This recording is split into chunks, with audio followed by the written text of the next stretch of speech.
नमस्कार दोस्तों, आप सभी का स्वागत है बीएसएस ऑनलाइन में। तो आज के इस वीडियो में हम भारत के प्रमुख जलप्रपात कवर करेंगे। काफ़ी इम्पॉर्टेंट टॉपिक है, चाहे आप किसी भी एग्ज़ाम की तैयारी कर रहे हो, इससे आपके एग्ज़ाम में क्वेश्चन ज़रूर आते हैं। और ये फ्री के नंबर हैं, क्योंकि कुछ ही जलप्रपात हैं जो एग्ज़ाम में बार बार रिपीट होते हैं। तो पहले हम उन्हें अच्छे से कवर करेंगे, यानी अच्छे से पढ़ेंगे, और लास्ट में प्रीवियस ईयर क्वेश्चन भी देखेंगे।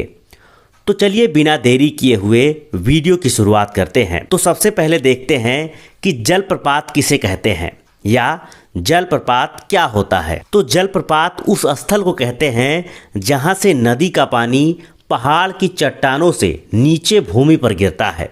जैसा कि आप मैप पे देख रहे हैं, देखिए नदी का जो पानी है ये ऊपर जो है पहाड़ की जो चट्टान है उससे नीचे ज़मीन पर यानी भूमि पर गिर रहा है, इसी को जलप्रपात कहते हैं। तो अब हम एक एक करके भारत के सभी प्रमुख जलप्रपात पढ़ेंगे और जानेंगे।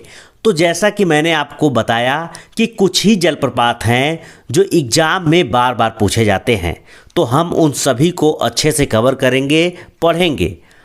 तो ज़्यादातर एग्जामिनर यही पूछता है कि जलप्रपात किस नदी पर है, यानी जो एग्जामिनर क्या पूछता है कि ज़्यादातर जो जलप्रपात हैं वो किस नदी पर हैं या वो किस राज्य में है। वैसे ज़्यादातर नदी ही पूछी जाती है कि किस नदी पर ये जलप्रपात है। तो सबसे पहले हम देखते हैं कि राजस्थान में कौन सा जलप्रपात है। तो राजस्थान में जो चूलिया जलप्रपात है वो यहाँ सबसे ज़्यादा इम्पॉर्टेंट है, ये बार बार एग्जाम में पूछा जाता है। और ये किस नदी पर है, तो ये चंबल नदी पर है। ये कौन सा राजस्थान में कौन सा जलप्रपात है, तो ये चूलिया जलप्रपात। ये किस नदी पर है, तो चंबल नदी पर। अब हम लोग अगले राज्य के बारे में देखते हैं। तो अगला जो राज्य है हमारा मध्य प्रदेश। तो मध्य प्रदेश के जो प्रमुख जलप्रपात हैं उनमें है धुआंधार जलप्रपात। आप लोग इसको देख सकते हैं, ये धुआंधार जलप्रपात है और ये किस नदी पर है, तो ये नर्मदा नदी पर है। उसके बाद जो अगला जलप्रपात है मध्य प्रदेश का, उसका नाम है कपिलधारा जलप्रपात। जैसा कि आप लोग मैप में देख सकते हैं, जो ये फिगर है फोटो में देख सकते हैं, ये कपिलधारा जलप्रपात है। और ये किस नदी पर है, तो ये भी नर्मदा नदी पर है। अब हम लोग मध्य प्रदेश का जो अगला जलप्रपात है उसको देखते हैं। तो मध्य प्रदेश का जो अगला जलप्रपात है उसका नाम है चचाई जलप्रपात।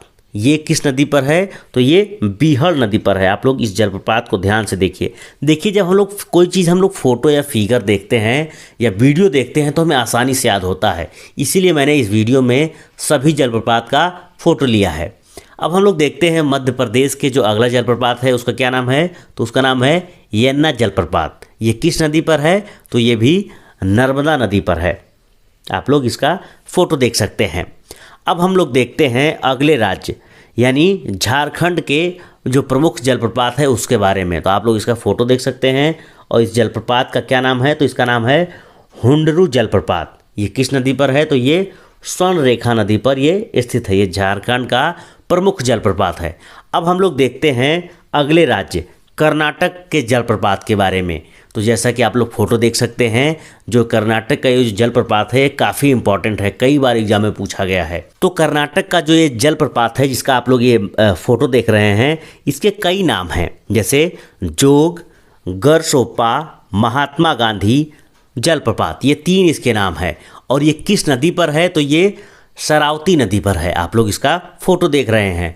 और यह 253 मीटर की ऊंचाई से एक गहरी खाई में गिरता है और 4 धाराओं में इसकी जो धाराएं हैं ये 4 धाराओं में बंट जाता है, जिन्हें राजा, रोरर, रॉकेट और रानी कहा जाता है। ये देखिए 4 धाराओं में ये बंट गया है। तो अब हम लोग कर्नाटक का जो अगला जलप्रपात है उसको देखते हैं। ये काफ़ी इम्पॉर्टेंट है, ये हर बार एग्ज़ाम में पूछा जाता है। तो इस जलप्रपात का नाम है कुंचिकल जलप्रपात। जैसा कि आप लोग इसका फ़ोटो देख सकते हैं। और ये भारत का सबसे ऊंचाई पर, यानी ये भारत का सबसे ऊंचा जलप्रपात है। इसकी ऊंचाई जो है 455 मीटर है। इसका क्या नाम है, तो कुंचिकल जलप्रपात। ये किस नदी पर है, तो ये वराही नदी पर है। आप लोग इसका फोटो देख सकते हैं, वराही नदी पर है। अब हम लोग देखते हैं कर्नाटक के अगले जलप्रपात के बारे में। तो जैसा कि आप लोग इसका फोटो देख सकते हैं, इसका नाम है शिव समुद्रम जलप्रपात और यह कावेरी नदी पर है। किस नदी पर है, ये शिव समुद्रम, तो ये कावेरी नदी पर। और यह एशिया का प्रथम जल विद्युत ग्रह इसी पर स्थापित किया गया था। इसीलिए बार बार एग्जाम में पूछा जाता है कि एशिया का प्रथम जल विद्युत ग्रह किस जलप्रपात पर स्थापित किया गया था, तो ये शिव समुद्रम जलप्रपात पर ही स्थापित किया गया था। अब हम लोग देखते हैं अगले जलप्रपात, गोकक जलप्रपात। आप लोग देख सकते हैं इसका फोटो, और ये किस नदी पर है, तो ये घाट प्रभा नदी पर है।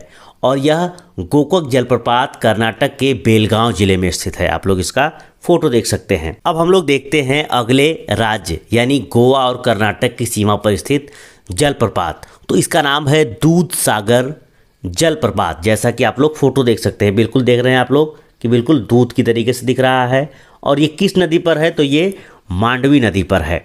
आप लोग इसको ध्यान से देखिए, कई बार एग्जाम में पूछा गया है। अब हम लोग अगला जो जलप्रपात है उसको देखते हैं, जो कि छत्तीसगढ़ राज्य में है।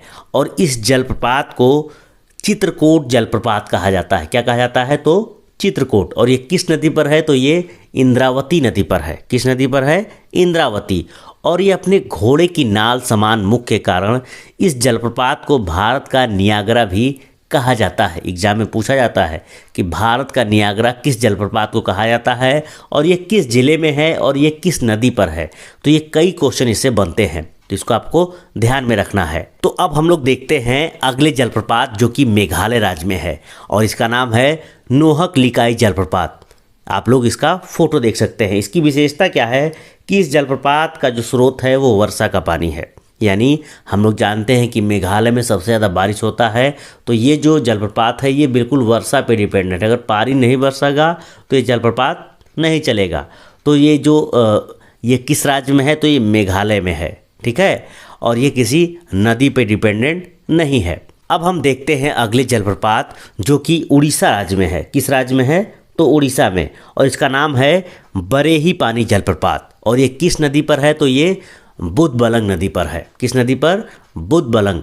और ये एग्जाम में इसलिए पूछा जाता है क्योंकि ये जो जलप्रपात है ये शिमलीपाल राष्ट्रीय उद्यान में पड़ता है। किस उद्यान में पड़ता है ये, तो शिमलीपाल। आप लोग इसका फोटो देख सकते हैं। तो इस तरीके से जो भारत के प्रमुख जलप्रपात हैं उसको हम लोगों ने पिक्चर यानी फोटो की सहायता से हम लोगों ने उसकी विशेषताओं के बारे में पढ़ा, वो किस नदी पर है, किस राज्य में है, ये सब हम लोगों ने जाना। अब हम लोग इसी टॉपिक से जुड़े हुए जो प्रीवियस ईयर में क्वेश्चन पूछे गए हैं उनको देखते हैं और उसको सॉल्व करते हैं, उसको हल करते हैं। तो हमारा पहला क्वेश्चन है कि जोग या गरशोप्पा जलप्रपात का नया नाम क्या है। अभी हमने बताया था इसके 3 नाम हैं, तो उसमें जो आपका ऑप्शन हो जाएगा ऑप्शन बी, इसे महात्मा गांधी जलप्रपात भी कहा जाता है। तो आपका ऑप्शन बी सही हो जाएगा। अगला क्वेश्चन देखते हैं, जोग जलप्रपात किस नदी पर स्थित है। देखिए एसएससी 2016 में क्वेश्चन पूछा गया है। तो हमने अभी आपको बताया कि ये जो है शरावती नदी पर है। किस नदी पर है, तो ये शरावती। तो आपका सही आंसर हो जाएगा ऑप्शन ए। अब हम लोग देखते हैं अगला क्वेश्चन है, धुआंधार जलप्रपात किस नदी पर स्थित है। अभी हमने आपको बताया फिगर के माध्यम से, तो ये जो है नर्मदा नदी पर स्थित है। तो आपका सही आंसर हो जाएगा ऑप्शन ए। अगला क्वेश्चन देखते हैं। अगला क्वेश्चन है कि कपिलधारा जलप्रपात किस नदी पर स्थित है। तो आपका सही आंसर हो जाएगा ऑप्शन सी, नर्मदा नदी पर। किस नदी पर है, तो ये नर्मदा नदी पर। आपका आंसर सी सही हो जाएगा। अगला क्वेश्चन देखते हैं कि शिव समुद्रम जलप्रपात किस नदी पर स्थित है। देखिए बीपीएससी 2001 और एसएससी 2011 में ये क्वेश्चन पूछा गया है। तो आपका सही आंसर हो जाएगा ऑप्शन डी, कावेरी नदी पर। अगला क्वेश्चन देखते हैं। अगला क्वेश्चन है कि हुंडुरु जलप्रपात निर्मित है, यानी यह किस पे निर्मित है, किस नदी पर है। तो आपका सही आंसर हो जाएगा ऑप्शन ए, स्वर्ण रेखा नदी पर है। क्या आप लोग बता सकते हैं कि जो हुंडुरु जलप्रपात है ये किस राज्य में है। अभी हमने आपको बताया, आप लोग की ज़रा हमें कमेंट करके बताइए। देखिए ये क्वेश्चन जो है बीपीएससी 1994 में क्वेश्चन पूछा गया है। अगला क्वेश्चन है, भारत के किस जलप्रपात को लोकप्रिय रूप से नियाग्रा जलप्रपात के तौर पर जाना जाता है। अभी हमने आपको बताया। और देखिए ये एमपीपीएससी 2010 में क्वेश्चन पूछा गया है, आप लोग देख सकते हैं। तो आपका सही आंसर हो जाएगा ऑप्शन बी, चित्रकूट जलप्रपात को जो है भारत का नियाग्रा कहा जाता है। अभी हमने आपको बताया था। अब हम लोग अगला क्वेश्चन देखते हैं कि गोकक जलप्रपात किस जिले में स्थित है। देखिए क्वेश्चन जो है आरआरबी लोको पायलट 2002 में पूछा गया है, आप लोग देख सकते हैं। तो आपका सही आंसर हो जाएगा ऑप्शन ए, ये बेलगांव में स्थित है, अभी हमने आपको बताया। अब हम लोग अगला क्वेश्चन देखते हैं। अगला क्वेश्चन जो है कि राजा, रानी, रोरर और रॉकेट ये संबंधित हैं, यानी किस जलप्रपात से संबंधित हैं और ये किस नदी पर है। आप लोग सही आंसर आप लोग देख सकते हैं, ये आरआरबी, एएसएम और जीजी 2004 में पूछा गया है। तो आपका सही आंसर हो जाएगा जोग जलप्रपात, ऑप्शन सी सही हो जाएगा। अगला क्वेश्चन देखते हैं, भारत का सबसे ऊंचा जलप्रपात निम्न में से कौन सा है। देखिए ये जो है क्वेश्चन यूपीपीएससी 2009 में क्वेश्चन ये पूछा गया है। तो आपका सही आंसर हो जाएगा ऑप्शन बी, कुंचिकल जलप्रपात। ये भारत का सबसे ऊंचा जलप्रपात है। ये ऐसे देखिए आप, यूपीपीएससी 2009 में ये क्वेश्चन पूछा गया है। अब हम लोग अगला क्वेश्चन देखते हैं कि दूध सागर जलप्रपात किस नदी पर स्थित है। तो आपका सही आंसर हो जाएगा ऑप्शन बी, मांडवी नदी पर। ये किस पे है, तो ये मांडवी नदी पर स्थित है दूध सागर जलप्रपात। अगला और आखिरी क्वेश्चन देखते हैं। अगला जो हमारा क्वेश्चन है वो है यन्ना जलप्रपात किस नदी पर स्थित है। तो आपका सही आंसर हो जाएगा ऑप्शन ए, नर्मदा नदी पर। यन्ना किस पे है, तो ये नर्मदा नदी, आपका ऑप्शन ए सही हो जाएगा। इसी के साथ भारत के प्रमुख जलप्रपात पर बनी ये जानकारी आपको कैसी लगी, कमेंट बॉक्स में लिखकर जरूर शेयर कीजिएगा, क्योंकि हमें आपके सपोर्ट की ज़रूरत है, हौसला अफजाई की ज़रूरत है, ताकि हम ऐसे ही अमेजिंग जानकारी आप सभी के लिए लेकर आएँ। तो भारत के प्रमुख जलप्रपात के बारे में तो बहुत सारी जानकारी मिली। आगे आपका कोई सवाल हो या टॉपिक जिस पर आप जानकारी चाहते हैं तो हमें लिख भेजिए। साथ ही साथ जितने लोग हमारे साथ जुड़े हैं बीएसएस ऑनलाइन पर, उन सभी से रिक्वेस्ट है कि ऐसी जानकारी के लिए ये आपके इस चैनल को सब्सक्राइब कर बेल आइकन को प्रेस करना बिल्कुल ना भूलें। मिलेंगे और जल्द ऐसी जानकारी के साथ, तब तक के लिए अपना सपोर्ट और प्यार बनाए रखिए बीएसएस ऑनलाइन के साथ। धन्यवाद।